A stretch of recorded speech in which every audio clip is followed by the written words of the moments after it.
Təzyiq baş ağrı vermir. Doğrudan. Bəli. Təzyiq baş ağrı vermir və çox insanları bu çaşdırır. Bəs mənim özümdə təzyiq qalxanda başım ağrıyır axı. Yəni sizin sadəcə baş ağrınız var və təzyiq onun tətikləyici faktorlarından Məndə biridir. yalnız təzyiq qalxanda olur. Elə insanlar var ki, təzyiqi qalxanda da baş ağrıyır. Boynuna soyuq olanda da baş ağrıyır. Əsəbləşdidə baş ağrıyır. O səbəblərdən biri kimi təzyiqi qalxmaqdır.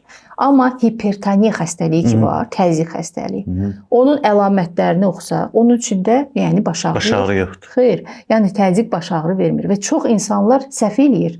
Gözləyir ki, başım ağrıyır, amma mənim təzyiqim var. Amma tam rahat baş ağrımayan vaxtı ölçəndə təzyiqi çox yüksək ola bilər. Bizim müayinələrimizdə olub xəstələr. Məsələn, özünü çox rahat hiss eləyir, amma beyin qan dövranı pozulub. Bu xəstənin yaddaşı itir, yerişi itir, danışığını itirir, ağzında sözləri düzgün deyə bilmir, kəkəliyir, sanki söz tapa bilmir. Təzyiqini yanımızda ölçmüşük 180 təzyiq. Ay xanım, özünü necə hiss edirsən? Özümü doktor əla hiss edirəm bu dəqiqə. Heç yerim ağrımır, amma təzyiq kəskin yüksəkdir. Ona görə qətiyyən əlaqələndirməyin ki, mənim başım ağrıyırsa təzyiqim var və yaxud da təzyiqim olanda başım ağrıyacaq biləcəyim də təzyiqim var. Çox səhv fikirdir.